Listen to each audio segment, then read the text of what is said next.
In today's episode of Manabonded, Josh calls out Neil deGrasse Tyson. And all the scientists now know what's up and they start calling it Uranus instead. I'm like, no. You called it Uranus. Own up to it. Nate shares some political advice for playing Commander. I am mostly trying to do one thing and one thing in particular, and it's called screw that guy in particular. Zack describes his nightmares. About to fall asleep, and the sleep paralysis demon is like 40 lands floating above my bed, and I'm like, oh my god!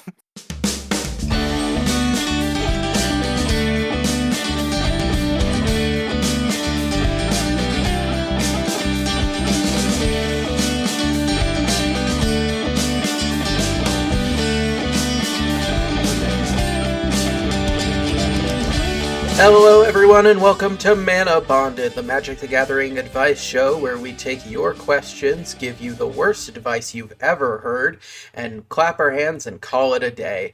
I'm Josh and I'm joined by my two co-hosts, Nate and Zack. Say hey guys. Manabonded. Hello. Alright, well I've got a bit of an update for you guys on my computer situation if you all want to hear it. So if you remember last week I talked about I was having a little bit of thermal issues, I think, with my computer. It just completely died while I was playing Destiny last week. Just full black shutdown, and then it attempted to reset. It was a mess. So, after setting up my new desk here and looking at my computer, I've now got my nice, open, missing side panel PC right next to me right now. I noticed something. So I use this, AIO cooler, which is sort of like a built-in liquid cooler for my CPU. Yeah. That came with a PC that I sort of Frankenstein to create this thing. The AIO was already kind of old, and I'm noticing now, as I'm looking at it, the fan doesn't spin, and I don't think I've ever seen it spin. And so I'm really worried that my CPU is just not being cooled ever. You should get an occasional ice cube and put it on top of it. Right, something like that. Yeah, it's okay. You got a little box fan that you can just turn up max speed and go to full ghetto level, like the box fan next to the computer to cool down. Well, my current solution is the side panel is off. And I'm not doing anything CPU heavy with it, and it will hopefully live. In the meantime, if you just blow on it. Yeah, maybe. Here, you're playing, I'll just spin the fan myself here. It'll work. Yeah, manual spin. Yeah. Yep. And so I've got a new CPU cooler coming tomorrow that I'm going to try to install, and then I've also already got some thermal paste and pads to redo my graphics card as well. So hopefully, I can take some time tomorrow, depending how long I take to edit. I can take some time tomorrow and fix all my thermal issues, because that would be nice to be able to use my computer without fear of it dying. Fear of death is pretty scary. Yeah. Oh, for computers too. Yeah. Yeah. Oh, I mean, personally, I'm not so afraid of the death part for real life. But I am afraid of stuff I need dying. Yeah, that's fair. So, do you guys ever listen to Dear Hank and John? It's a Hank and John Green's podcast they do together. They started it off, and I've been listening to all of their episodes from the beginning. And it got very clear that John Green has a weird obsession with death and the impermanence of all things. And so they've started when I'm listening to it, they start their podcast intro as this is a comedy podcast about death, because almost everything turns into, hey, how do I do this thing? And their answer is, well, it doesn't really matter. We're all just going to die eventually, so what's the point? Okay. Yeah. I have not. I think I've seen some clips of them doing some things, but I haven't caught the death part of it. Oh, yeah. There's a lot of death involved. He's the same John Green that wrote the book. Yes. Yeah. It is the same one. Hank Indeed. Green, online science educator. His brother is critically acclaimed children's author and young adult author John Green. Yeah, it's pretty crazy. And it's funny that the brother who had to battle cancer is though not the one that's obsessed with death and impermanence. Yeah, it's also really funny because they made a couple jokes on the podcast where Hank is like, "Yeah, man, if I ever get cancer, it's going to be really weird." And then listening to it, because I'm listening to episodes that came out like 7, 8 years ago, and so now listening to it, it's like, "Oh boy, do I have news for you, past Hank? You do get cancer. I'm sorry." I mean, good news, you beat it, so that's an Yeah, upside. good news. You are True. currently beating your cancer. So anyway, Welcome to our death episode. yeah, welcome to This our is the episode. episode where we This is talk a about death. This is a podcast about death, to the Yeah, tune you came of here for magic? to the tune of Nah. the song from Beetlejuice. And our first topic is what happens when you die early in Magic? Yeah, pull out your Game Boy That's- and you play that's- something else for a that's- while. Yeah, that's when you pull out the phone, pull out the Steam Deck, the Switch, Yep, the other thing, and you go, trade cool. binder. I'm happy I brought this. Yep. Yep. Yep. All right, well, our first question for the day is actually coming from Garrett, who has submitted quite a few questions for us. Thanks, buddy. Miss you.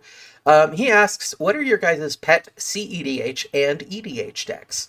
And he tells us he has a pet CEDH deck he plays is Winota. He also has a couple others, but he just really likes Winota. He says, I like to not feel like I'm the big threat in the game where people are holding counter spells for me, and it's creature-based, so it's harder to deal with. He also says his favorite EDH deck changes all the time, but right now he's enjoying Rendmaw, Creaking Nest.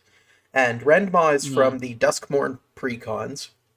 It's 3, a green and a black, for a legendary artifact creature Scarecrow. When Rendmaw enters, and whenever you play a card with 2 or more types, each player creates a tapped 2/2 black bird creature token with flying. The tokens are goaded for the rest of the game. So, it doesn't have to be casting a spell, lands work too. He also has Menace and Reach. He's a 5/5 with Menace and Reach. So, he's a really interesting commander because you can kind of just create a bunch of these little 2/2s that go about attacking your opponents, control the board. Meanwhile, you're playing things like artifact lands, and you're playing artifact creatures or enchantment creatures or things like that to just fuel this army of birds constantly. I actually that have... Urza Saga. Yeah, I have a Rendmaw in my 5-color Scarecrow deck because it is the weakest of the bunch because I refuse to use Changelings. I have a Rendmaw in there as one of the few ways that I can actually start to put out a bit of power because every card I have is an artifact creature. They're all Scarecrows. Which, side note, when we get to Lorwyn, there better be a lot more Scarecrows. Because, like, they dropped the ball with Duskmourn having, like, 3 Scarecrows total. So there better be some more Scarecrows in Lorwyn, and they better be good. If it's one set, I don't see them doing a ton. The Scarecrows are kind of spread out among the 4 sets we had last time around. Yeah, I just want more Scarecrows, man. I want more stuff to make Reaper King better. Because I don't want to play Changelings, because that's cheating. So it becomes really weak because it's a cop out, man. You don't actually, it's not hard to build a Kindred deck if you're like, well, first I'm going to add these 20 Changelings and then I'm going to add my creature types. Like, that's just a cop out. Man. Especially with Reaper King, because all you do is you add in all of the champion changelings, the ones that enter, exile another changeling. And then you loop them, so if you have 3, they're targeting each other in a line, so you have an infinite enters the battlefield loop to just blow up all the permanents? No, that's boring. I'm going to play 1 Scarecrow a turn, like Richard Garfield intended, and blow up 1 permanent at a time very slowly. Okay? No, the only changeling I run in any of the 5-color decks is Morophon across all of them. And Morophon is especially bad on Scarecrows because they're all colorless. So, Josh, I hate to tell you this, but he intended the game to be played as like an in-between game where it doesn't take very long. So blowing up 1 thing a turn is kind of like the reverse of what he intended. But I get the not wanting to play a lot of Changelings. No. Is that a knock on the door? Is that Richard Garfield going to your house right now? Oh gosh, I'm not home. No. So Nate, what's your pet CEDH and your pet EDH decks? Okay. Pet CEDH deck is Najila the Blade Blossom. So I have a original foil copy that I had picked up a few months after the Battle Bond had come out. I was at work. A friend messaged me, and I happened to see the message that he had, even though I wasn't supposed to be on my phone, as you do. And it was on the MTG Sick Deals Facebook page. And I messaged the guy, and I'm like, "Hey, I'm interested in this." And he's like, "Okay, cool. You want it?" And I'm like, "Yeah." He's like, "Okay, cool. Because if you didn't, there's another guy who wants it." And I'm like, "Oh, did he message you first?" He's like, "Nope, you did." So I'm like, "Sick." So originally, I built her just warrior tribal goodness, and quickly found out that she's kind of like Yuriko, where you have to choose to make it bad if you want it to be bad. And then I found that she sees some play in CEDH, and I love the fact that she can kind of flex into a bunch of different types of things for CEDH. She can be an aggro deck, she can be a control-ish deck, she can have Thoracle combo, she can have Brain Freeze combo, she can do a bunch of different things, and it kind of just depends on what you draw at the start of the game, on what your line you're going for in that game. Yeah, you always have like a different strategy. Like you have like plan A, plan B, plan C, like, and then worst case you always have beat down. Yeah. Right. The Play to And Win guys were not. talking about how five color good stuff just seems really underplayed right now. Mm-hmm. Like, there's a lot of emphasis in the CEDH community about synergistic cards and cards that work well with your strategy. But good stuff is just good. You know, it's in the name, Yeah. man. Just Yeah. playing the best cards across all five colors with a commander that Right. has a great backup plan is just always a good strategy. You know, it's why Kenrith was so popular for a while. It's why Najila still stays a little popular. But Yeah. yeah, just play five color good stuff and it does pretty well. It does. I particularly like her for those shenanigans. And then for non CEDH, I am tweaking a couple things. There's a couple decks that I'm trying to figure out how I want to do them. One is my buddy has this deck where he has a Jund deck that is basically just value creatures, and he's got the core of the deck, and then he's got 30 slots for creatures, and outside of the core part of the deck, he just slams a random 30 dudes out of his Jund stack in the deck before he starts playing. That's great. Yeah, and so I was like, that was fun. And I was looking at stuff, and I'm like, oh, hey, with The Last of Us Secret Layers, you could do a kind of similar thing, but in reverse. So I have a deck that I just finished, and I'm working on tweaking, making it how I want it to be, which is you can do the Rakdos Ellie, the green red. Oh, what's her name? I always forget her name because I don't like her character in the game, but I like the card.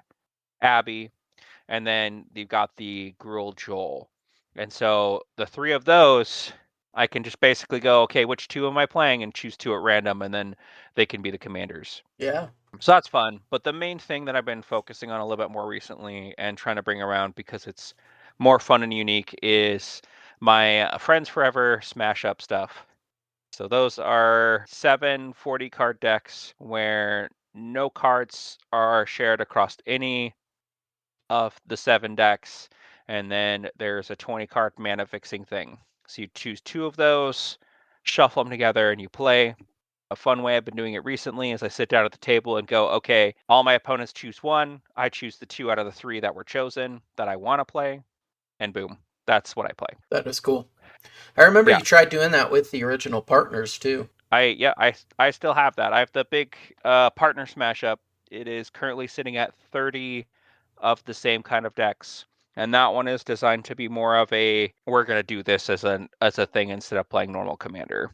Whereas the Friends Yeah. Forever is a little bit stronger and can be played with other people's decks. So Didn't you used to also do or you were working on like a Universes Beyond deck, but then that was before uh-huh. Universes Beyond was really like prominent. It was more of Yeah, a yeah. lesser That's known the thing. right. That's another pet deck that I'm working on. I have a lot of pet decks that I'm working on. I have a different treatments deck, which will have the newer Atraxas, the commander, where every single card is going to be a different treatment. Originally, I want to do a different foil, but they've kind of slowed down on how many different foils they're doing now. You got the little I chocobo have. coils now. Ooh, that's true. The I did little get one of those tracks. bundles. Yep. So probably gonna do. I don't know what I'm gonna do from that, but it does give me more options. And then I want to do the Universes Beyond one still, where all the cards are strictly cards printed in Universes Beyond, not cards that have reskins for Universes Beyond, like a Doctor Who Soul Ring Right. or a Doctor Who Signet. I want the Sonic Screwdriver.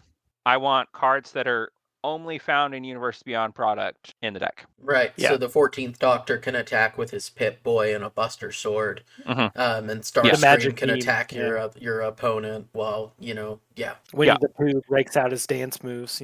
Right. Yeah, that sounds like a really Nice. fun deck. Yeah, those are the pet decks that I'm like slowly building eventually. Yeah. But Sounds fun. Zach, what Yep. about you? What do you got as far as I know your pet CEDH deck, but what about a pet non CEDH deck? well, we know about Zack's pet CDH deck, but I mean, at this point, we've talked about it like 3 or 4 times, so. I guess it's true about Yeah, Kennen. that's fair. Oh, yeah. Well, welcome, guys. I've got two pet decks. I got one of them at the shelter. I've had him for about 3 years now. I like to take them on walks every so often. He's missing Keep a making sure leg. that they're running around.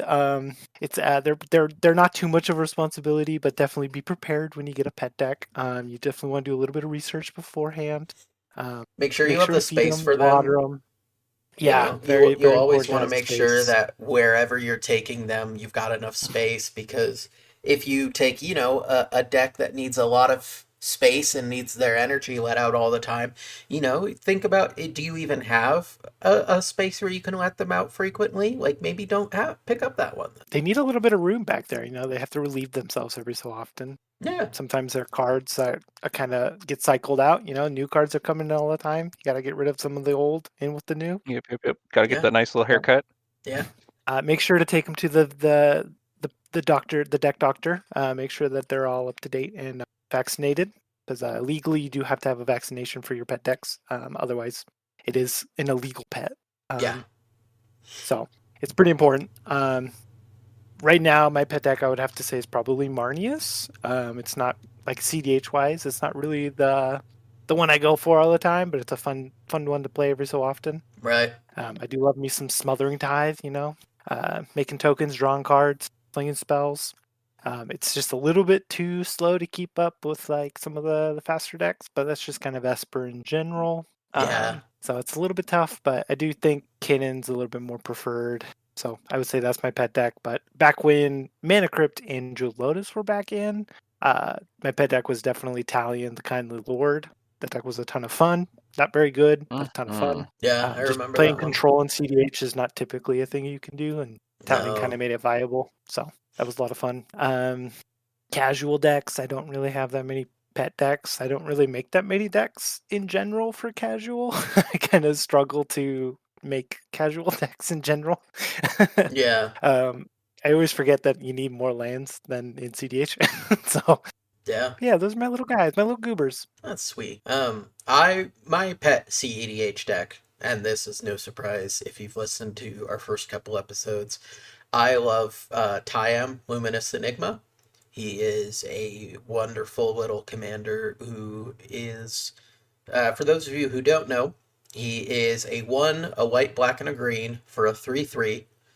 Every creature, or each creature you control enters with an additional vigilance counter, and you can pay 3 mana, remove 3 counters from among creatures you control, and then mill 3 cards, then return a permanent with mana value 3 or less from the grave to the battlefield. So the way the deck works is I want to have creatures out that have counters on them. Things like Orcish Bowmasters does a ton of work for me because he enters, he gets a vigilance counter, his token enters with a 1/1 counter and a vigilance counter, right? And so I get all these counters across all these creatures, and then I use something like Enduring Vitality or Cryptolith, Earthcraft, to tap them for mana, and then remove those counters from them, mill things, and put a new permanent into play that hopefully provides me with more mana or more counters, And the end goal is to be able to start infinitely activating my commander so that I can infinitely,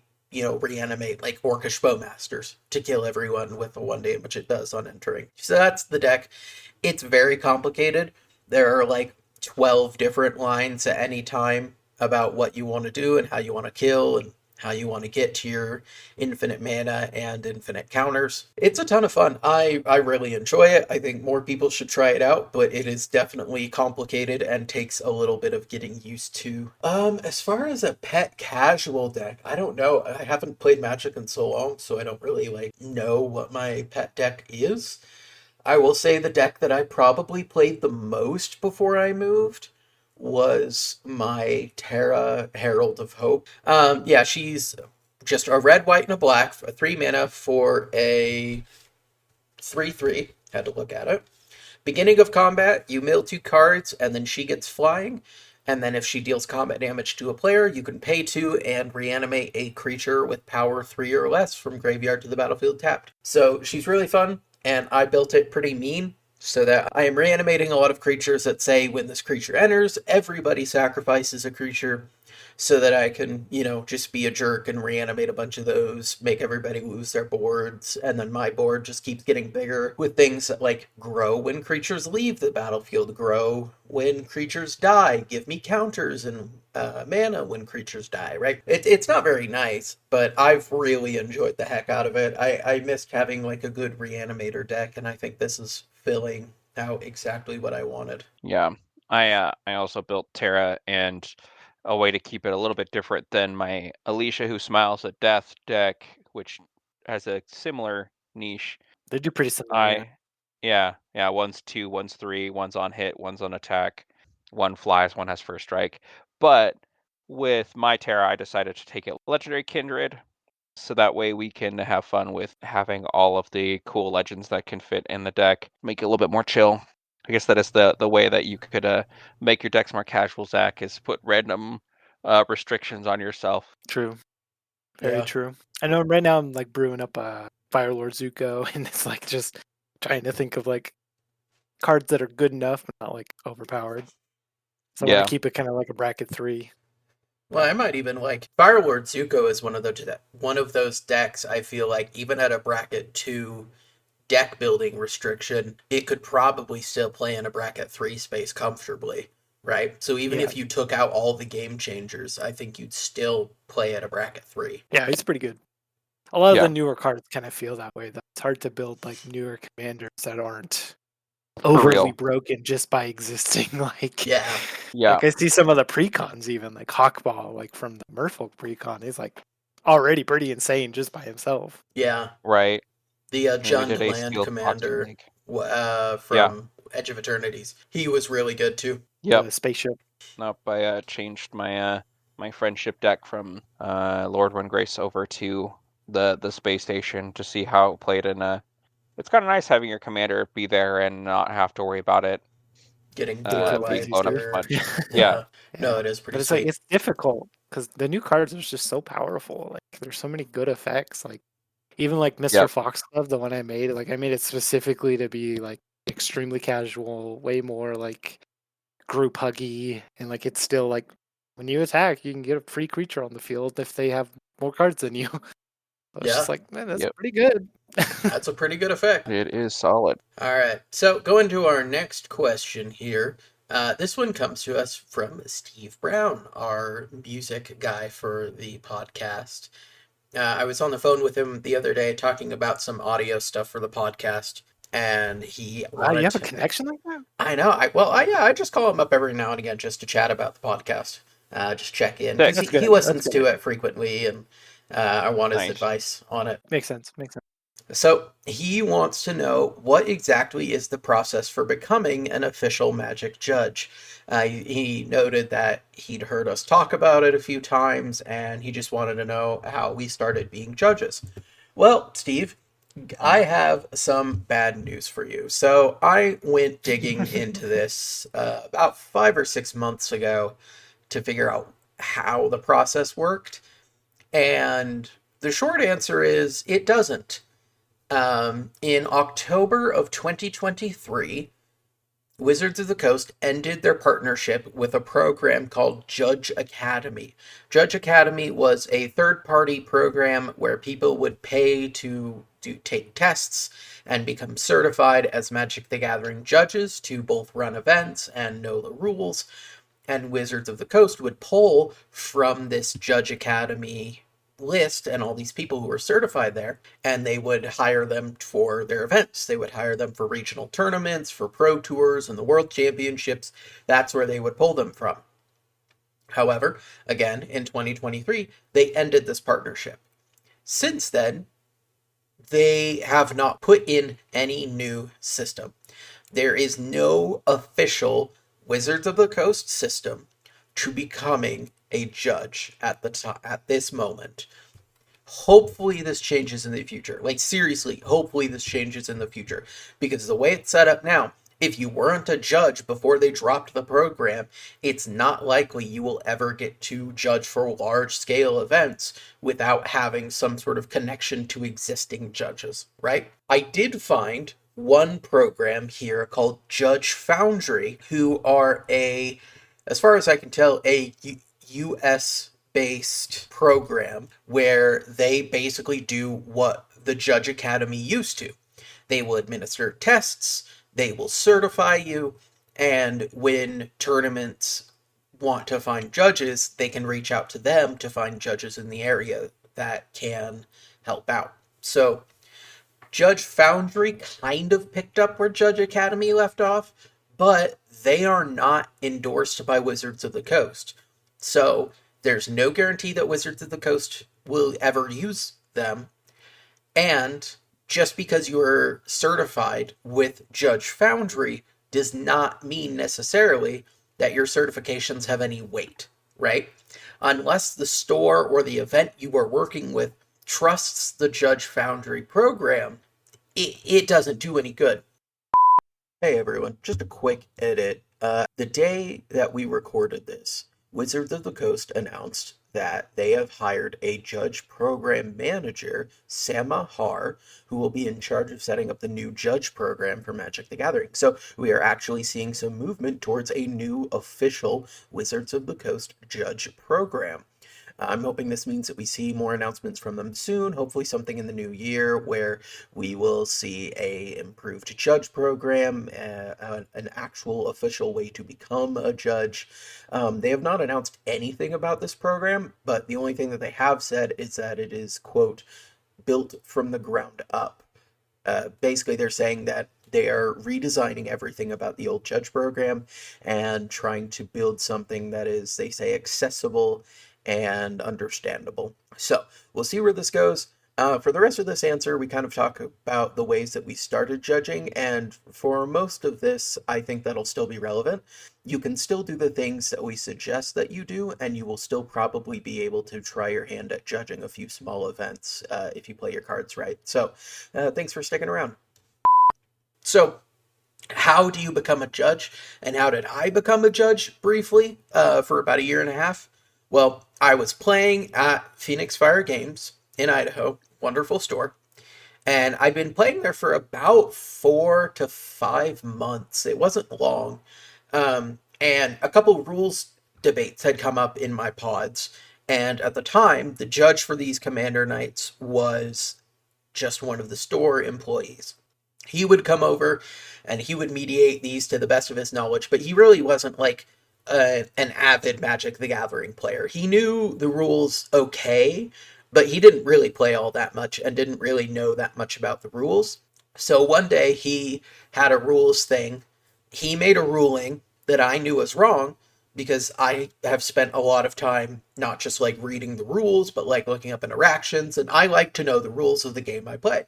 I like to know how things work. It's become a joke that whenever I play board games with my family, if it's a new board game, they just hand me the instructions and say, he'll figure it out, and then he'll tell us all how to play. Right? Yeah, like, teach us. Exactly. So I have been kind of the rules guy for a long time, and I continued that when I played Magic. So I had this discussion then with the store owner after I'd corrected him on a couple of rules interactions, and he asked me, he's like, hey, so you seem to know the rules pretty well. would you like to just take over as judge for these events? And I said, well, yeah, what do you want me to do for that? He said, well, just show up early. I'll show you the ropes on how to run the software, get people into the system, run the pairing software to get everyone into pods, and then you can take it from there. And I said, okay. So it turned into a thing where every Tuesday night I would show up about an hour early, maybe about half an hour early. I'd get the software set up, I'd get people signed in, and then I would play with everyone else. But whenever somebody raised their hand for a judge, I would run on over and I would help them out with rules questions. It got to the point where our weekly commander nights grew to occasionally over 40 people. And when they had more than 40 people, they were like, well, we want to have a second person as a judge if there's more than 40 players. So they actually asked Nate to be sort of my backup judge. And since I've left, Nate has, from my understanding, become the primary judge for these events. I am. He wears the crown. Yeah. I do wear the crown. And I was there. I do the pitching stuff. It's Yeah. true. Zack's been there the whole time. Well, most of the time. Yeah, most of the time. Yeah, so really the way I became a judge was I just proved that I knew the rules well enough to a store owner who then trusted me enough to say, hey, are you willing to take the reins on this? And I said, sure. Yeah. And that's where it went from there. And right now, that is kind of the official way to become a judge, if there is one, right? Yeah. Prove that you Play a lot of know. Magic. Yeah. Play a bunch of Magic, prove that you know the rules, and then a store, if they trust your calls and they have a good relationship with you, they can call on you and say, hey, will you come judge this event? I did more than just Commander Nights. Occasionally, I did a pre-release. I did a couple draft nights. I did a couple different events. They would occasionally call me and be like, hey, can you also come judge for this weekend event? And so it was that's really all there is. If you're interested in becoming a judge, I would recommend, looking up the old Judge Academy tests and quizzes to kind of gauge where you're at with rules information and try to figure out the rules as best you can, and then talk to your local store and ask if they are in need of any new judges or if they're willing to let you try to judge an event. That's really where we're at right now. There's no official program anymore. It got scrapped like 2 years ago now, and so this is how you do it now. Too. It is. Losing the judge program is kind of devastating. It's a big deal because you should have these official people that know the rules in and out, like they're official judges. Yep. Plus, like they used to do like quite a bit of judge promos of cards. That's where like Gaia's Cradle, like a judge foil promo came from, and that's like now like $1,000 card or like $2,000 card, something like that. Like $3,000. Yeah, it's closing in on 3. Yeah, no, the judge promo program was really cool too. Towards the end, it got a bit lame. So when it first started, it was, are you a judge in this program at a certain level? Here is a promotional card to thank you. Really powerful cards, really cool, unique artworks. They would just hand them out to the judges. And then it got to the point where the judges were offered, like, here are the selection of promos for the year. Pay a certain amount of money per promo you want, and we will send them to you. I think it was like a flat rate of like $20 a promo or whatever, and they would just ship them to you, but you'd still have to pay for them, which felt kind of lame. Yeah. I like to go a different route, though. For becoming a judge, typically you do need a bachelor's degree from a law school. You do have to have a good standing with the state bar. That's pretty important. Right. Typically, you do have to be a citizen of the country you're trying to become a judge in. And have practiced law for at least a few quite years. a bit of experience with the law. It's there's some tough situations you got to kind of figure. Right. You got to know the shoes of the other people before you can get to that judge status. Yeah, like the biggest case you need to know is probably the one where like you have to decide if you want to cut a baby in half or not. But like that's pretty popular, Right. Give half to the baby to the one half. It's pretty standard stuff. But yeah, it's not too bad. Right. I have a family member actually who started researching and getting his degree in family law specifically, and then took an offer with the military, and now is like a military judge for like court martials, I imagine, on the extreme end. Does he play I don't. Magic too? He He can be actually a he judge in actually does, yeah. both realms. No, he actually does play That's Magic. awesome. I might get to play Magic with him this weekend. Hopefully, I'm really hoping because I miss playing Magic There with you him. go. There you go. Side story: one of my favorite moments playing Magic came when me and a couple of my cousins and him, we all went over and to his house and we played Magic and had a crappy movie night. So, if you've never had a crappy movie night, you basically want to go delving just the deepest, darkest corners of whatever streaming service you pick and find either the oldest or the lowest production value movies ever and watch them. Because they're bad, guys. They're so bad. We started Yep. off with the infamous Kung Pao Into the Fist or Hell Enter the yeah. Fist. That's a good movie. What are you It's talking so, about? oh my gosh, it's so bad, guys. But then, as the night went on, it was like 2 a.m., and we started watching like a 1920s film called Hercules versus the Moon Men. And it was like 2, 3 in the morning when this happened, and we were all like, I was still in like early high school, and the part of the movie was going on while we're playing Magic, and they're talking about some prophecy in the movie, and they're like, oh, when Mars shifts behind Jupiter in its alignment, and Earth falls under the evil influence of Uranus, and we lost it. It was 3 a.m. and that was all they had to say was the evil influence of Uranus, and we were done. Yep. We just were laughing so hard for the rest of the night. And everybody who's like, well, that's kind of like childish. I was a child, and I still laugh at that joke now, all right? Don't judge. But I wasn't the one that named Uranus. All right, Yeah. they knew what they were doing. And all the scientists now know what's up, and they start calling it Uranus instead. I'm like, no, no, no, no, no, no, no. You called it Yeah. Uranus. Not Own about up to lunch, it. yeah. Own up to it. You want to make this one not a planet too? All right, fight me. R.I.P. But no, Pluto forever. one of my They will favorite fight you on it. one of my favorite memories of playing Magic was this bad movie night where we all died laughing at evil influence of Uranus. Oh my gosh. Sometimes I feel that. Yep. I I feel it. like I had eggnog the other day. I was like, "Hey, how much cream goes into eggnog?" And they said it's a lot. And I immediately felt under said the it's a evil lot. influence of my anus. Yeah, he was like, I'm Yeah. ready to go. Off to the bathroom with me. The pet decks aren't the only ones that Yeah. got to go outside real quick, you know? Yeah. You got an outhouse? I don't want to do this indoors. All right. Well, on that note, final question of the night comes from our buddy Tristan. He wants to know how we go about deck building, and he talks about everybody does deck building a little bit differently. So, what are our strategies when we build a new deck?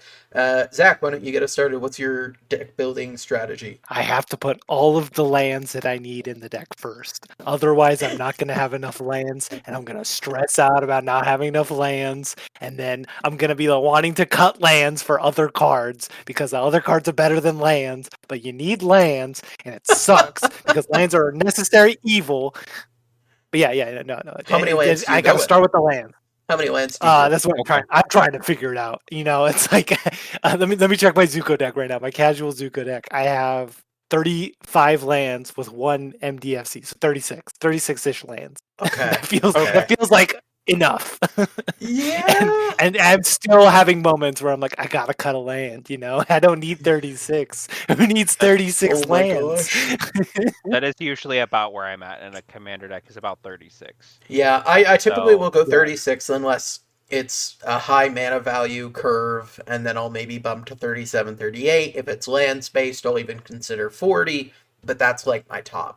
I feel like I would cry if I had 40 lands in my deck. Like genuinely, I think I couldn't handle it physically. I'd be like, there's so many. All I'm drawing is lands.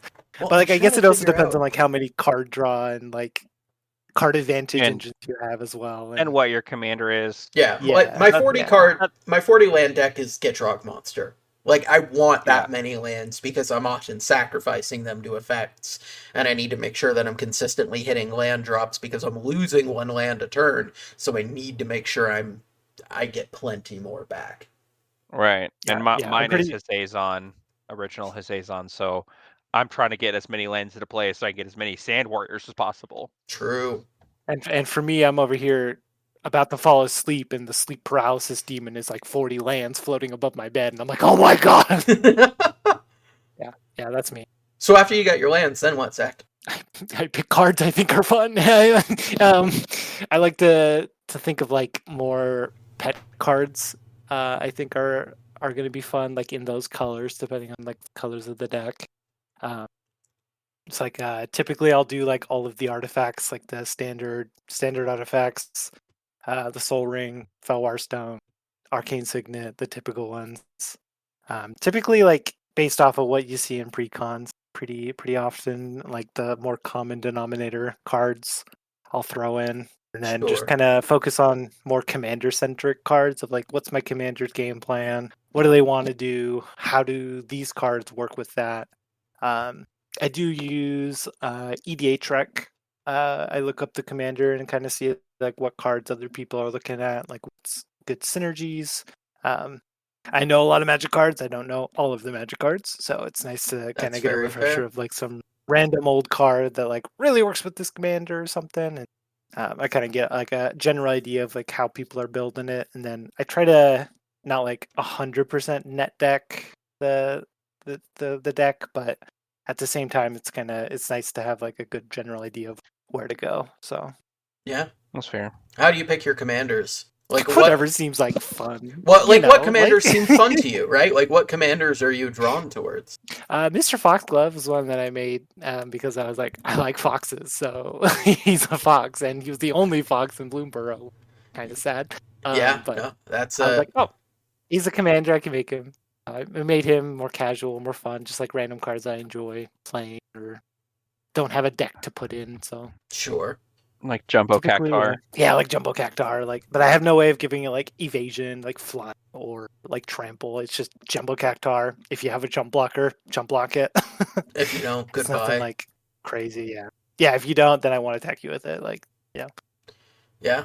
What about you, Nate? What's Yeah. kind of your process from picking a commander to building it? So I like to try and find fun commanders to play. I like brewing my decks more than playing them a lot of the time. So I spend a lot of time doing that. I do it a kind of a weird way that probably will drive some people crazy. So I usually start with a list. I'll make a little deck list on my phone. I'll get about 20 cards into that list, and then I'll go, okay, I've got a good start for this. And then I start going through my collection and I start pulling cards. And I'm not pulling specifically just the cards from my list. I'm going through my boxes, I'm grabbing cards. I'm like, oh, that could be fun in this list. That could be fun in this deck. And quickly I end up with a stack of cards that is about 4 commanders deck worth of cards. And I'm looking at it going, all right, time to pare this down to be more of what I actually want to play. That's the worst part, is cutting cards in your deck to get to the 100 minimum. Yes. Right. And then I go through that narrowed down stack, and then I go, okay, which of these were just crazy includes? Which of these are duplicates? Because, I have a big collection, so stuff gets spread out a little bit, and I end up with duplicates in the stack. And then I go through and go, okay, what am I going to actually play in here? And then I start whittling it down from there. And usually it takes a whittle it down 4 or 5 times. And then Do you have your whittling chip? Yeah. Yep. I made sure I got that. Gotta be a knife safe. Yep. So I can whittle it down as much as I want.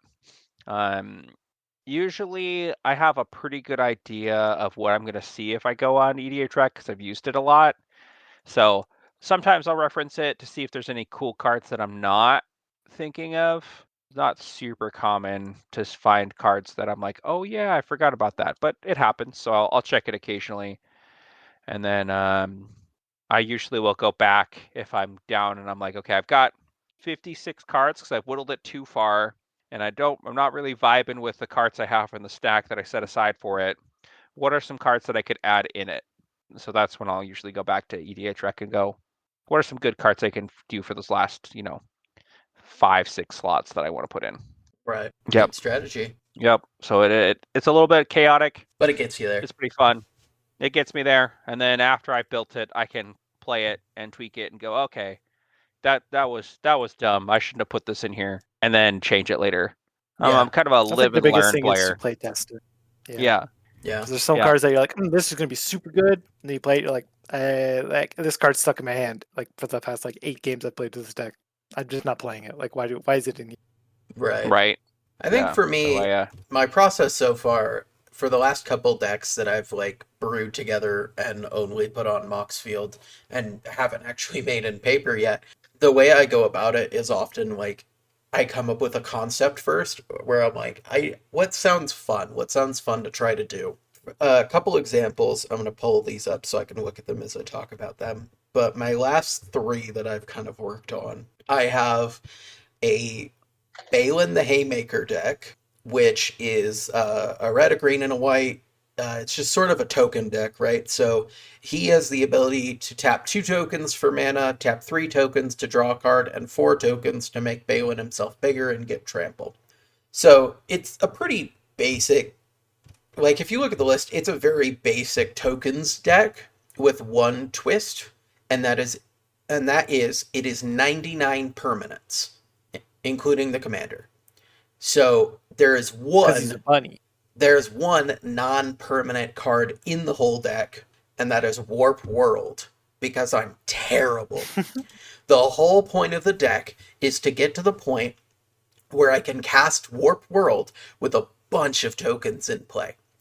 And when Warp World resolves, it's a very complicated spell. Let me read it. Each player shuffles all permanents they own into their library, then reveal that many cards from the top of their library. Put all artifact, creature, and land cards revealed this way into play, then all enchantments revealed this way into play, then the rest on the bottom. So the way I've built it is you put into play all your tokens, all your token makers, and then I put things like General Crete the Boltbringer, which is a jumpstart card, and the only relevant part of text on this one is whenever another creature you control enters, it deals 1 damage to each opponent. And I have a ton of cards like that. So the goal is play Warp World, shuffle all of my tokens back into my deck, which let me flip over a bunch more permanents, which I won't miss because it's all but 1 card is a permanent. Put them all into play. Exactly. Put them all into play. Have a bunch of effects that say when a creature enters, deal damage. Deal a boatload of damage to my opponents. And hopefully, I've also got 3 Eternal Witness effects. So I can put all these lands into play on untapped, right? Yeah, you put all your lands into play untapped, you replay your commander, you tap all those tokens for mana, you get Warp World back and you recast it again if they're not dead. You just do this over and over and over again until your opponents are dead. And that was kind of the concept I started with. Yeah, I guess the only minor caveat is the lands enter as they enter. So yeah, if you have tap lands pop over it, they're going to be tapped. But true. It's not going to matter when you're flipping 50 cards. No. The other deck that I built, I wanted to try out a pair of Universes Within cards, the Friends Forever ones, that I had a pair of that seemed like they could be kind of interesting. Elmar, Ulvenwald Informant, Othhelm, Sigardian Outcast. Basically, the 2 of them are, one of them lets you untap a creature when you cast your second spell. The other one lets you choose a creature card in your graveyard that was put there from the battlefield this turn and return it to the battlefield tapped. And what I wanted to do was basically make a Naya Aristocrats deck, which is not something that is often played. So put a bunch of sacrifice outlets in there, put a bunch of creatures that can sacrifice themselves, have effects when they enter or leave, along with some big stuff I can potentially sneak attack out and then return it from the grave to the battlefield. Just a different take on the commander. So my strategy is find a cool strategy that I want to play, and then find a commander that fits, and then build from there. Often I will go to EDH Rec for the first 10 to 20 cards, but I will also use a lot of Scryfall searches using their advanced filters to try to find specific cards that have effects that I want. I built a deck that was all about drawing your second card each turn, so I went to Scryfall. I looked up cards in this color setting that had draw your second card in the text, and added a bunch of them together to see how it would play. So yeah, that's kind of my strategy for building decks, I would say. Yeah, Scryfall is a great option for looking up those cards since you can do all kinds of fun searches with it. Yeah, Like, sure. I have another funny deck where I'm going to do where it's Rev from the Jumpstart set. Whenever a creature you control deals combat damage to a player, you get a Gonti, the top card of the library. oh yeah, And just as a silly joke, I was like, I'm just going to make it a bunch of ladies and make it the Goth Girls deck. it's And great. so, yeah, you can actually go into Scryfall and do a similar thing for the My Little Pony, because one of them cares about casting cards with smiles in them. And you can search in Scryfall women in art, smiles in Nice. art. You can Scryfall for a lot of odd things in there, and it will find stuff for you. It's That's great. pretty detailed. That is Yeah. pretty cool. Yeah, one of my other weird decks that I built here that I'm looking at is I built a Riku of Two Reflections deck, which is a teamer commander. When you cast an instant or sorcery, you can pay a blue and a green to copy it. And whenever a creature enters the battlefield under your control, you can pay a blue and a green and create a token copy of it. Sorry, when you copy the instant or sorcery, you pay a blue and a red. Anyway, so the whole point of the deck is what's better than doing something once, doing something twice. And I used it to basically mess around with one of my pet cards, which is Unexpected Results. It's a 4 mana sorcery, 2 a green and a blue, that says shuffle your library, then reveal the top card. If it's a non land card, you can play it for free. If it's a land card, you put it onto the field and return unexpected results to its owner's hand. So the way I built the deck was I just built it to copy spells as much as possible so I can see how many times in a single game I can cast unexpected results. I would cast unexpected results, then copy it with Riku's ability, then cast a copy spell, which was also copied by Riku's ability, and it would just be copies on copies, and my record was 12. 12 unexpected results in one game, which I felt was pretty good for Commander. Yeah, that's pretty good. Yeah, that is true. How were the results on those 12? Pretty Uh, unexpected? Not just unexpected, but kind of underwhelming. I'm not gonna lie. Yeah, unexpected results to say it's a fun card, but I It's think not when you get it strong. in that number, it's like, oh, okay. Yeah, it was a lot of fun. I eventually took it apart for my existing Storm deck, but it was a lot of fun. I enjoyed the heck out of it. So Yeah. I guess like what draws you guys to a commander? Like do you look at the color pairing first, the art, the ability? I'd say color's a big Uh, consideration for me. that is low consideration for me. I go by Interesting. the abilities that they have. I've played Magic long enough and I played enough of it that I'm fine playing any color pairing in Magic. Yeah. I can do the ins and outs of it.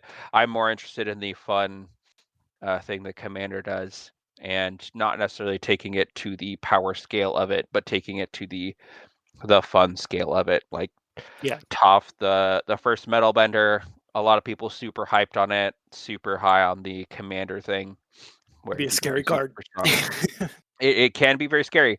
My build with her, I am mostly trying to do one thing and one thing in particular, and it's called Screw That Guy in Particular.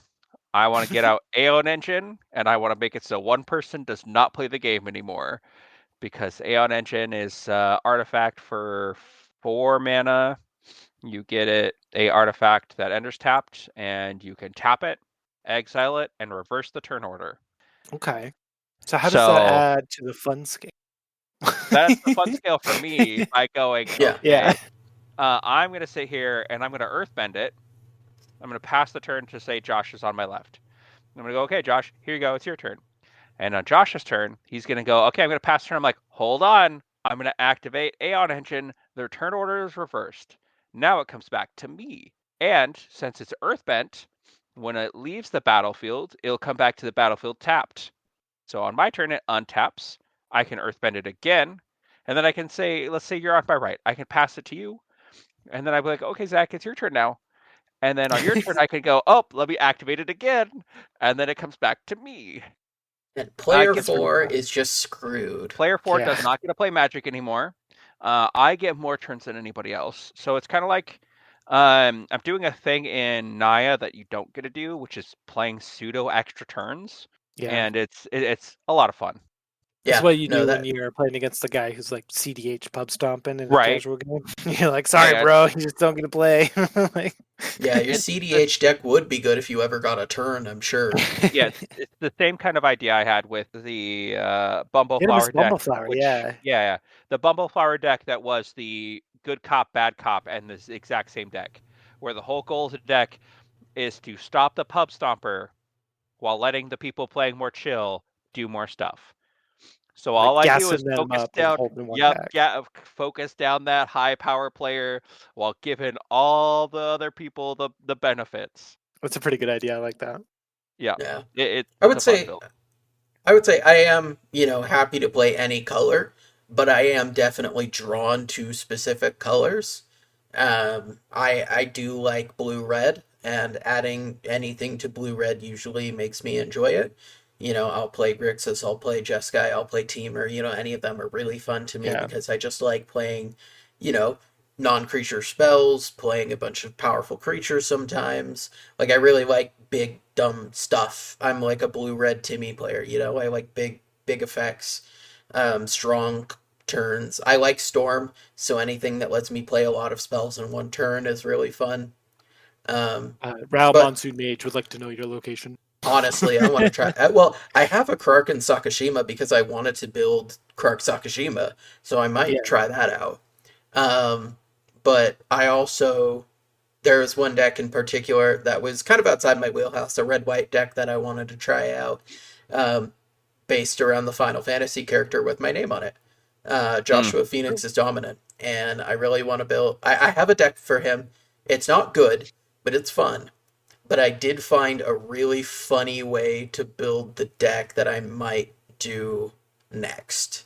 I might adjust his build and make it funny. So I Okay. saw somebody on, it was this YouTube short I saw where they said, here's a great way to build him. So the front side of him says when he enters, discard 2, then draw 2, and pay 5 to transform him. On his backside, he's a saga creature with the first 2 steps say deal 2 to each opponent. He has lifelink, so that means you deal 2 to each opponent and you gain 6 in a 4-player turn. You do that twice. His third step says return any number of creatures from your graveyard to the battlefield with total converted mana cost 6 or less. Put them onto the battlefield, then exile him back to his front face. So the way that they recommended building the deck was you fill it with impact tremors effects, you fill it with things that deal damage when creatures enter, and then you fill your graveyard with 0 mana creatures, Oh. of That's which funny. there are 18 legal for a red and white deck, 18 legal 0 mana creatures. That Many is of them great. will die, but if you have like a That's a Purphoros in sacrifice I'm play, willing to make. if you have 6/1 drops, Purphoros in play, 6/1 drops in the grave, and all the 0 mana creatures in your grave, he gets to that third step. He brings 24 creatures back and deals 48 damage to your opponents. That's Yep. pretty cool. Cue up the Lord Farquaad meme. Some of you may die, but that is a sacrifice I am willing to make. It, All it right, seems really funny. next Yeah. question. How much does art of the card play into your playing of the card? Like, Not at all. like Rao Monsoon Mage, like his full art card when he flips over. Like it's beautiful. Like I want to play in a deck. So like, do Look, you build a deck around a card because of the art, or like? I love good art on a card, don't get me wrong. I think it's beautiful. However, I am at a point in my life where I will pick the budget versions of any card available.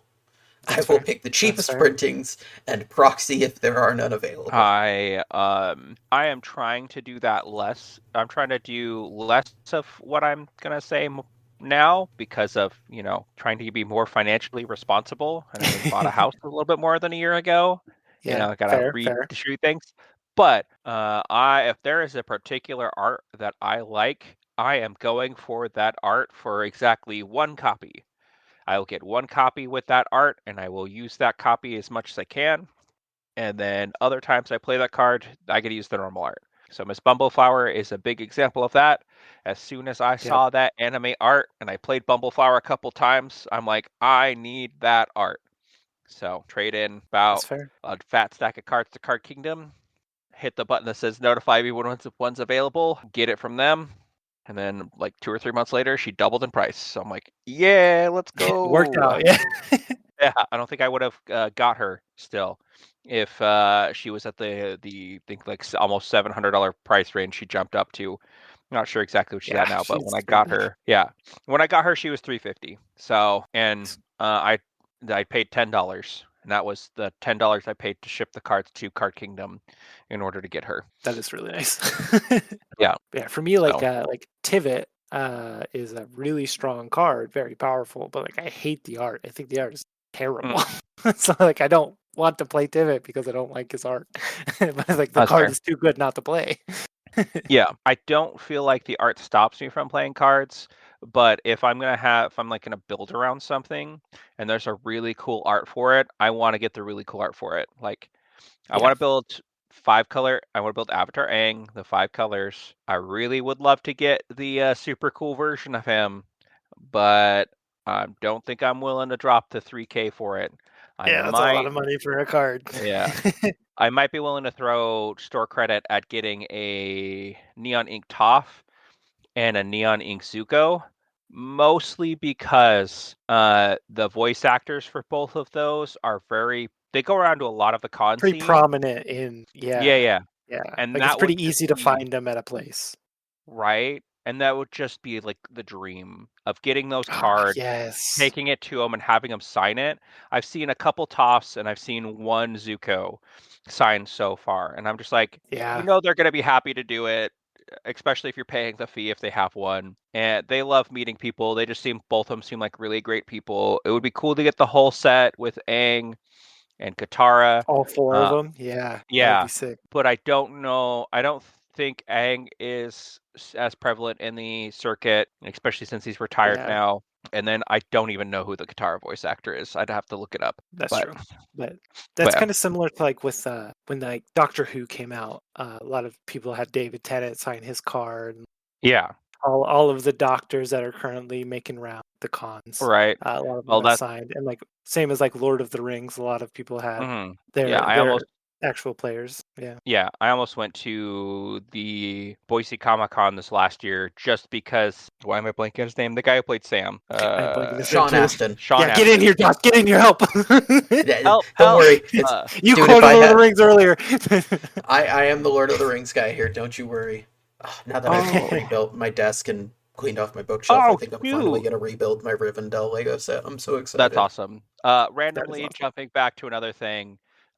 Mae Whitman did the voice for Katara, and did she really? Person, yeah, according to IMDb, yeah. And if that's the case, I'm like, I want to. She's a pretty popular actress too, yeah.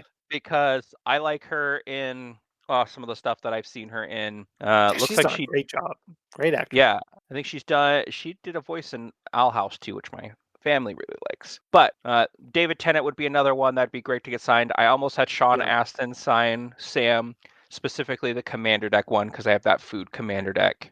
That is something that I really enjoy about like the universes beyond cards, is that you can get these more personalized signatures for those cards from like the actors who played them in movies, or like have that relationship with the IP. And I think that makes it really unique. And it's like, oh yeah, my Commander was signed by the person who voiced Toph. Like, how cool is that? Like, I'm telling you, if I could have an Aragorn the Uniter signed by Viggo Mortensen, I would play no other deck. Right? Like just stuff like that. It's so cool and such a unique way to like similar to like the episode we talked about, like personalizing your decks and like personalizing how do you express yourself. Like it's such a unique way of like having an experience and then having a memento from that experience. Right. No, I'm a little sad because when I went to Vegas for the Magic 30, they had that was like their first game nights live that they did. It was a lot of fun. I had just got the Sigarda signed by Howard Lyon, and Voxy was playing it. So I thought if I could have met her somewhere, I would have had her sign it too, and that would have been super cool to have the artist and somebody who played it at the event. It just would have been like great. A big name person who played it. Yeah, that would be cool. I always think it's so much fun to meet artists too, like just regular artists, and being able to like talk to them and like see how they got into making art for Magic. how Wizards and their relationship started, and then having them sign your favorite cards, or like the cards with their art. So cool. Right, and so many artists are just absolute sweethearts. There are some that are a little They more are. prickly, They are. but like Steve Argyle, Howard Lyon, those two in particular, since they do a lot of Brandon Sanderson crossover stuff, I've got to talk to them more. And both of them are absolute sweethearts. Their spouses are also super great and super fantastic. They're kind of the booth people that will help make sure things run properly, and they'll talk to people while the artist is signing or doing other things. And yeah, it's just so much fun talking to artists. Yeah, the old school guys here in Boise brought Anson Maddock and his partner here to Boise for their like old school event, and it was so cool Yeah. getting to meet him and have him sign my Transmute artifact for my Kinnan deck. It's like a $300-$400 card that I got signed by the artist, which is super sick. Hell yeah. I gotta yeah. ask him like a question. Like, there was like a little giveaway thing they were doing where like whoever has like the most unique question or something. And I was like, if you had to like redraw one of your like arts, like your arts that you've done, like blindfolded, like what would be the art you would want to do? And he was like, I think probably Llanowar Elves or Segware Vampire. Because it's a pretty Nice. straightforward. Yeah. It's just fun. It's so much fun to talk to. Yeah, just talking to different artists has been pretty great. Blanking on his name, but at the first Magic Summit in Utah a few years ago, they had the artist that did like the original Moxen stuff. They had him come in, like Dan and Frazier. Yeah, they had Dan there, and so he just got bombarded by people being like, "Sign all of my signets and all of Literally. my All my talismans, Moxes. please." Yeah.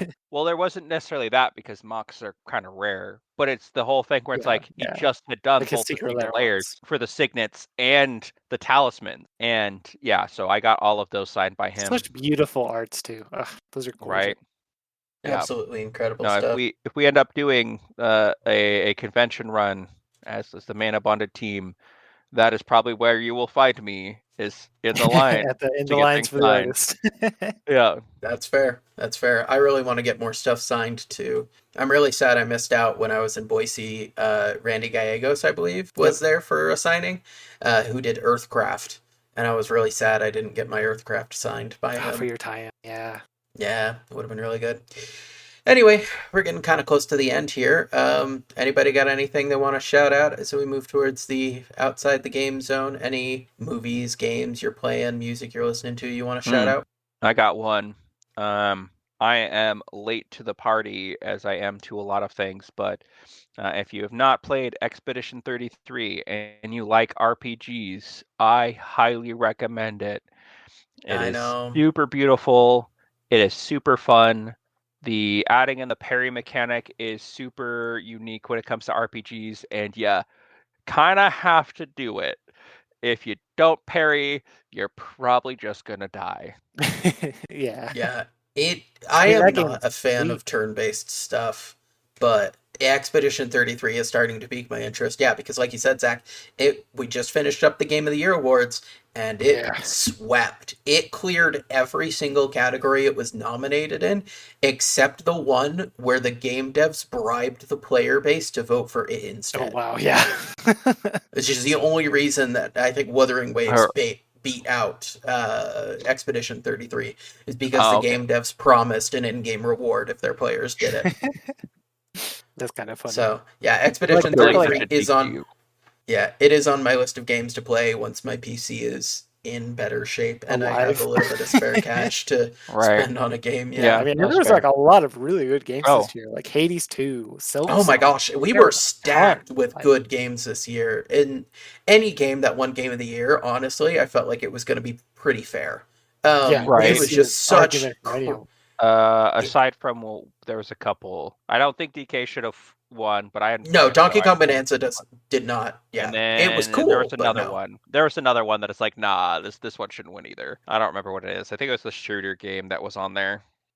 Oh, people talking about Arc Raiders. Yeah, Arc Raiders. That's what it is. I was so mad about that.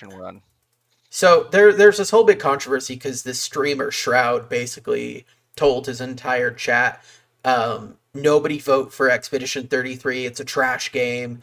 Arc Raiders needs to be Game of the Year because it's so good, and we multiplayer players don't get anything good. And it's like, man, shut up. Don't pretend that Arc Raiders is a better game than Expedition 33, especially if you haven't played Expedition 33. I played Silksong, and that's a better game than Arc Raiders to me, honestly.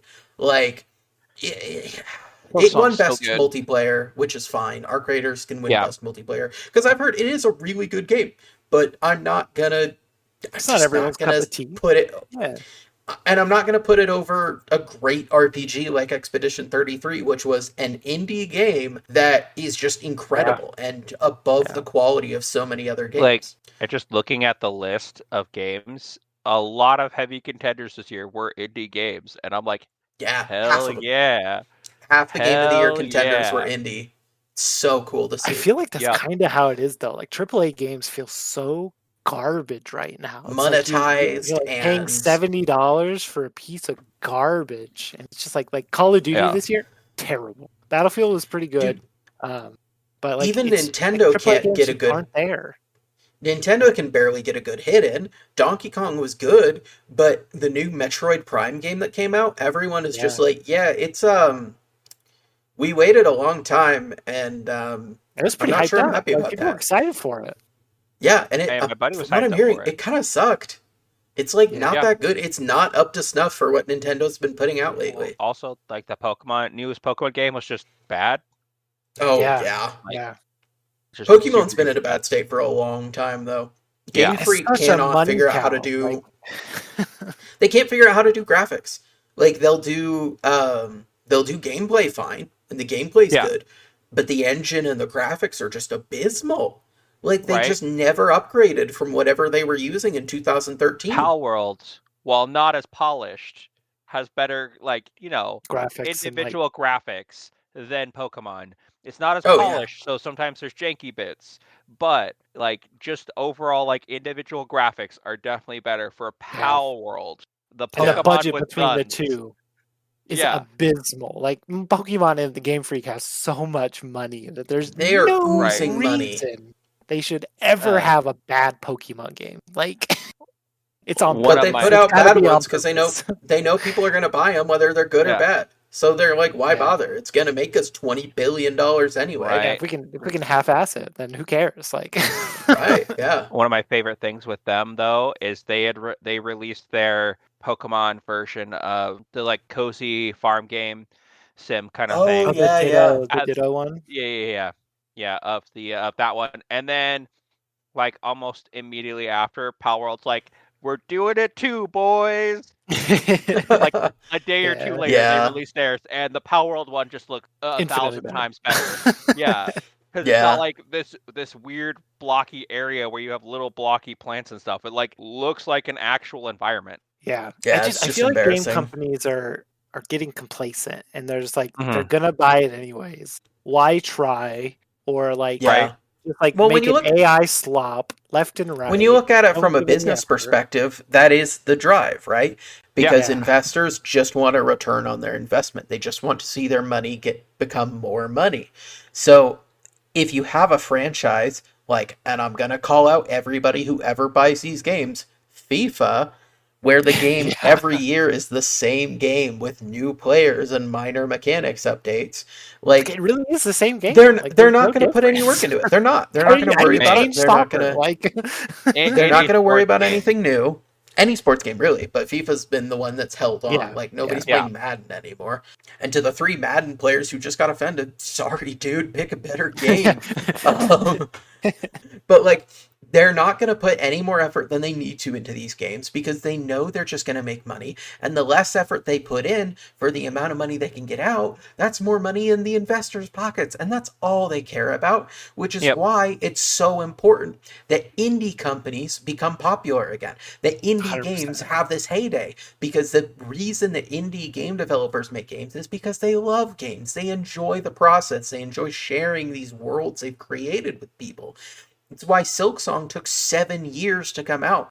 Because in an interview, they said, sorry it took so long. We were just having fun. We just kept adding things. And we eventually decided, okay, that's it. We're done. we have to release this game, guys. And that's when, that's why we got like a trailer that said, oh, the game's coming out in 2 weeks, because they were already done. They just kept adding stuff for fun. Like, we can do more. Yeah. Yeah, And like, I mean, we'll do an expansion. We'll have more stuff. Yeah, no, they have expansions in the works for Silksong, and I am supremely excited for those. But yeah, we need more indie game devs because we need people who understand what it's like to have fun with the game and to enjoy making a game again, to be winning these awards and to be making a crazy amount of money, yeah, look So at that Stardew Valley. Like, I mean, oh one yeah, guy that- made that, and it like One got guy. so popular, and he Undertale. still is just like, I'm doing it for the players. Like, I'm making Yeah. the best game I can make. And it's like, when you don't let like the fame and the money and like the studios like overtake your vision of a game, have so Well, much. yeah, those games are the ones that end up getting talked about. Like, Yeah. oh man, why am I blanking on the No game? Man's Sky. No Man's Sky, that's what it is. No Yeah, Man's Sky, Yeah. they such got a pushed to famous release example. It was absolute garbage, and then the company just went silent for like 2 years, and they're like, "We'll fix it," and then nothing, and then they fixed it, and the Yeah, people now are it's a pretty and then good they keep game. fixing Like, it. it's a Yeah, genuinely no, good game. they had a concept of a game. Sony was like, "We'll take it, we'll publish you, but we need this out by this date." And they were like, "Well, we're not ready." And Sony said, "Screw it, I need it by this date for this release calendar that we've set up for our investors." And they said, "Okay, I guess we'll ship the game, and it'll just be in the state it's in." And they shipped the game, and everyone hated it at first because it just wasn't what they promised. And Sony was like, okay, well, you guys clearly aren't worth it, so they dropped them. And now here we are years later. No Man's Sky is one of the best sci-fi like survival games out there, in my opinion. It's just so polished. sure. There's so much to do. It's incredible. Just the amount of stuff that you can do when you let developers who love games build games is Yeah, incredible. bring back the passion. Bring back the love. Absolutely. Yeah, absolutely. Yeah.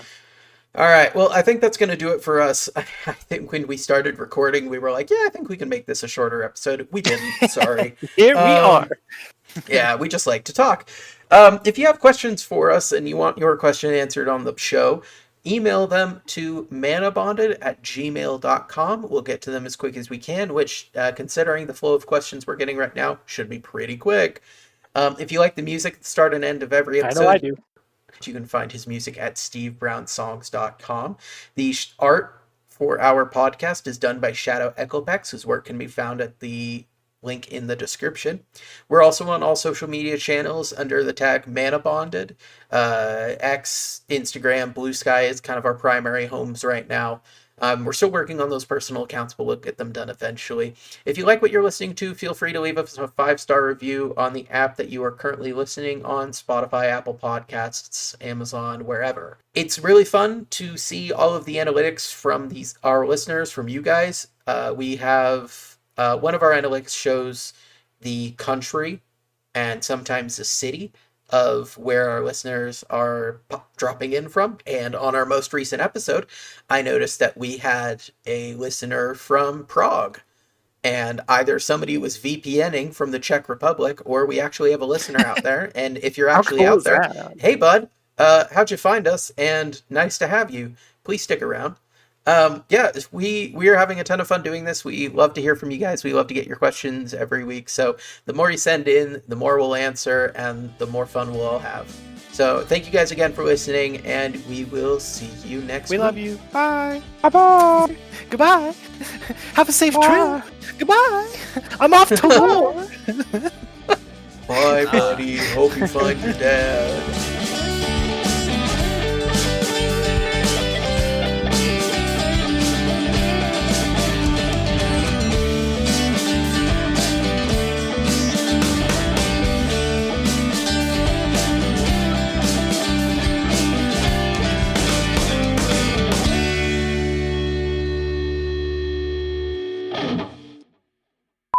Oh, we're gonna make this shorter. It's gonna be better. 1.5 hours later. Yeah, it is what it is. Honestly, It is what it is.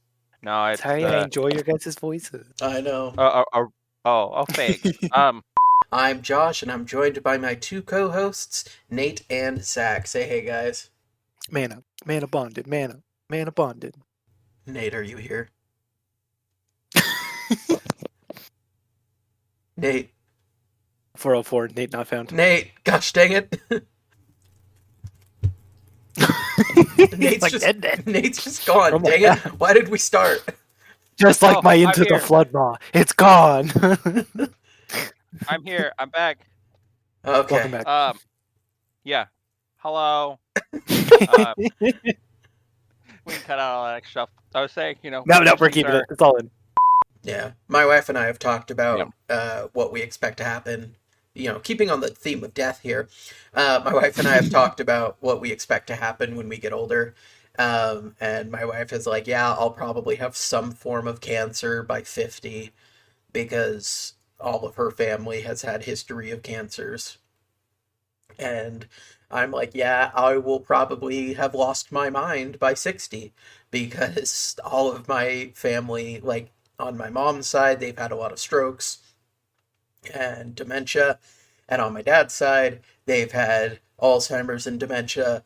And so if I still know who I am and who my wife is by the time I'm 65, I'll be happy. It's a win. Yeah, that's a win. That's a win. Man, I think the only real death talks I've had are sell my magic cards if I die to pay for my funeral and whatever else. There you And then go. There you go. yeah. What would happen if I got burned real bad? Like 3rd-degree burns all over my body, and they're like, you can pull the plug and let them go, or they can fight through it. Pull the plug. Pull it. Just pull it.